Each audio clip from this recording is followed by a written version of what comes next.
राहुल गांधी का यह बयान बहुत मायने रखता है और मेरे इन शब्दों को याद रखिएगा। इसके बाद राहुल गांधी के खिलाफ एक जबरदस्त टूल किट शुरू होने वाला है। राहुल गांधी ने क्या कहा कुछ देर बाद, मगर पहले इन दो तस्वीरों पर गौर कीजिए। पहली तस्वीर, जब दर्शक दीर्घा से दो युवक कूद पड़ते हैं, जी हां, और फिर संसद भवन के पास ट्रांसपोर्ट भवन के सामने इसी तरह से दो और लोग जो है नारेबाजी करते हैं, भारत माता की जय के नारे लगाते हैं, बेरोजगारी को लेकर नारे लगाते हैं, मणिपुर को लेकर, सरकार के उदासीन रवैये को लेकर नारे लगाते हैं। अब ये सभी लोग जेल में हैं और मोदी सरकार ने उन पर आतंकवाद की धाराओं के अंतर्गत केस कर दिया है। यह बात अलग है कि जब मोदी सरकार से पूछा जा रहा है कि जिन लोगों को आपने आतंकवाद की धाराओं में जेल में बंद कर दिया है, कम से कम उस मुद्दे पर देश के गृह मंत्री अमित शाह को सामने आकर बयान तो देनी चाहिए। मगर देश के संसदीय कार्य मंत्री प्रहलाद जोशी ने कहा इसकी बिल्कुल भी जरूरत नहीं है, यह कोई बहुत बड़ा मुद्दा नहीं है, ऐसा पहले भी होता आया है। अगर पहले होता आया है तो उन लोगों को आतंकवाद की धाराओं में क्यों बंद कर दिया आपने जेल में। मगर कार्यक्रम की शुरुआत में आपके सामने रखा कि राहुल गांधी के एक बयान ने खलबली मचा दी है। राहुल गांधी कह रहे हैं कि सुरक्षा में चूक अवश्य है, मगर वो युवा किस मुद्दे को उठा रहे थे दोस्तों, यह बहुत जरूरी हो जाता है। सुनिए राहुल गांधी कह क्या रहे हैं और फिर मैं उसकी चर्चा करता हूं। सुनते हैं। पार्लियामेंट सुरक्षा ब्रीच पर आपकी क्या प्रतिक्रिया? सुरक्षा ब्रीच हुई है, हाँ। वो है, बट क्यों हुई? जो देश में सबसे बड़ा मुद्दा है बेरोजगारी का मुद्दा, जो पूरे देश में उबल रहा है, मोदी जी की पॉलिसीज के कारण हिंदुस्तान के युवाओं को रोजगार नहीं मिल रहा। तो ब्रीच जरूर हुई है, बट इसके पीछे कारण बेरोजगारी है और महंगाई है। धन्यवाद। जाहिर सी बात है दोस्तों, अब तक गोदी मीडिया इस पूरे मामले में सिर्फ और सिर्फ विपक्ष पर निशाना साध रहा था।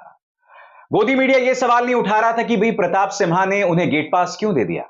गोदी मीडिया यह भी सवाल नहीं उठा रहा था कि अगर हम उन लोगों जिन पे यूएपीए लगा दिया गया था उन्हें आतंकवादी मान रहे हैं, तो कम से कम देश के गृह मंत्री को सामने तो आना चाहिए। इतनी बड़ी सुरक्षा चूक, वो भी नए संसद भवन में, आखिर हुई क्यों? क्योंकि जो सुरक्षा चूक हुई है वो सिर्फ इसलिए हुई है कि बुनियादी सुरक्षा को ध्यान में नहीं रखा गया। इन तमाम बातों पर गोदी मीडिया ने सवाल नहीं किया। मगर आज राहुल गांधी अपने इस बयान के जरिए जो मुद्दा इन युवकों ने उठाया था उसकी तरफ आपका ध्यान खींच रहे हैं। वो है बेरोजगारी का मुद्दा, वो है इस देश में कथित अधिकारों के हनन का मुद्दा। क्योंकि यह ना भूलें, तानाशाही के मुद्दे पर भी उन युवकों ने नारे लगाए थे। आज राहुल गांधी भी उसी मुद्दे का जिक्र कर रहे हैं। मगर आज आपके सामने गोदी मीडिया ने बिल्कुल एक तरफा प्रोपेगेंडा पेश किया। उन्हें यूएपीए के अंतर्गत जेल में डाल दिया गया। कोई यह भी सवाल नहीं पूछ रहा है कि जिन लोगों को या जिन लोगों पर यूएपीए लगाया गया है उनकी पृष्ठभूमि क्या है। नीलम इनमें से जो सबसे वरिष्ठ है, सबसे बड़ी है उम्र में, उसके पास ढेरों डिग्रियां हैं, ढेरों डिग्रियां हैं।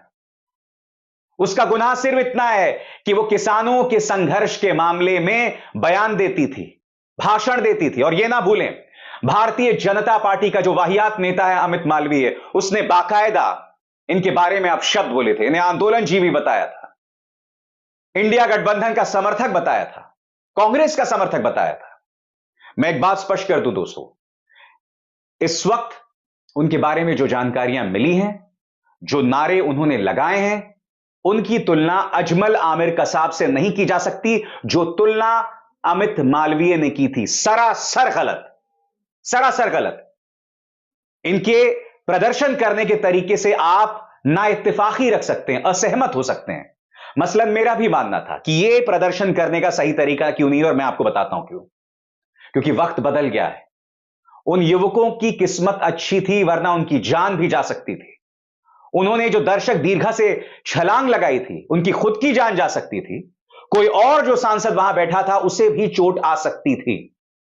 आप जब एक हाई प्रोफाइल सिक्योरिटी की निगाह से एक हाई प्रोफाइल एरिया में इस तरह से प्रदर्शन कर रहे हैं, वो भी आंसू गैस के गोले के साथ, तो जाहिर सी बात है इस पर जो सुरक्षा एजेंसीज उग्र हो सकती थी, गोली भी चला सकती थी। इसका अर्थ क्या हुआ? इसका अर्थ यह हुआ कि उन्होंने खुद की जान जोखिम में डाली। और अगर पुलिस कोई बड़ी कार्रवाई करती, यानी कि गोली चलाती या हिंसा का इस्तेमाल करती, तो उनकी जान पर बना सकती थी, आसपास जो लोग हैं उनकी जान पर बना सकती थी। इसीलिए मैं उनकी इस हरकत को गैर जिम्मेदाराना मानता हूं। मगर जो मुद्दे वो उठा रहे हैं, चाहे बेरोजगारी का हो, चाहे मणिपुर का हो, चाहे हमारे बुनियादी अधिकारों को रौंदने का मुद्दा हो, मैं उनके मुद्दों को गलत नहीं मानता। आज हम ये नहीं भूल सकते हैं दोस्तों कि इस देश में अर्थव्यवस्था की क्या हालत है। हम ये नहीं भूल सकते हैं कि नौकरी को लेकर देश के युवा में किस तरह से कुंठा है। राहुल गांधी बार बार इस मुद्दे को उठाते रहे हैं। वो जानते हैं कि उनकी लड़ाई बहुत मुश्किल है, क्योंकि उनकी लड़ाई एक ऐसी भारतीय जनता पार्टी से है जो सीधे बात करता है धारा 370 की, जो बात करता है राम मंदिर की। हालांकि इन दोनों मामलों में उसका योगदान नहीं, अदालत का योगदान था। कहने का अर्थ यह है कि राहुल गांधी का मुकाबला है मिलिटेंट नेशनलिज्म से, उग्र राष्ट्रवाद से। राहुल गांधी कोशिश कर रहे हैं बुनियादी मुद्दों को उठाने की, और अब उन्होंने एक तरह से कहा है कि बेशक वो सुरक्षा में चूक रही हो, मगर जो मुद्दे उठाए जा रहे थे वो गलत नहीं थे। और जैसा मैंने कहा कि राहुल गांधी के इस बयान के बाद उन पर भी हमला तेज हो जाएगा। कितनी अजीबोगरीब विडंबना है ना दोस्तों। युवक आज मांग उठाता है तो मीडिया पूरी तरह से उनके खिलाफ आवाज बुलंद करने लगता है, मगर जब भारतीय जनता पार्टी के एक विधायक को बलात्कार को लेकर 25 साल की सजा होती है तो उसकी आप आवाज तक नहीं सुनते। जब प्रवर्तन निदेशालय यानी जांच एजेंसीज ये कहकर मुकदमा वापस ले लेते हैं कि हमारी याचिका ही घुम गई, तो कोई प्राइम टाइम डिबेट नहीं होते। जब एक भारतीय जनता पार्टी का युवा नेता अपनी गर्लफ्रेंड को अपनी एसयूवी के अंतर्गत रौंदवा देता है और वो इस तरह से बदहवास अस्पताल में पड़ी होती है, तो इस पर भी प्राइम टाइम डिबेट नहीं होता है। हां, पात्र अगर आप बदल दें तब डिबेट जरूर होता है। धीरज साहू के यहां 350 करोड़ रुपए मिलते हैं, उस पर डिबेट हो रहा है, उस पर चर्चा हो रही है, उस पर प्रधानमंत्री अमित शाह सब बयान दे रहे हैं। हां, उस पर भी अभी तक इनकम टैक्स विभाग ने कुछ नहीं कहा कि भाई वो काला धन है, चोरी का पैसा है, भ्रष्टाचार का पैसा है। आज तक कोई बयान नहीं आया है दोस्तों। मगर हां, उस पर प्रोपेगेंडा शुरू हो गया है मीडिया से लेकर भाजपा के नेताओं में। हम कहीं ना कहीं मुद्दों से दूर जा रहे हैं।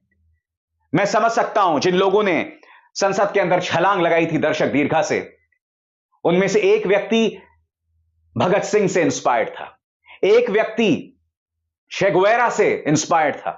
ये वो तमाम लोग हैं जो इन क्रांतिकारियों से इंस्पायर्ड थे।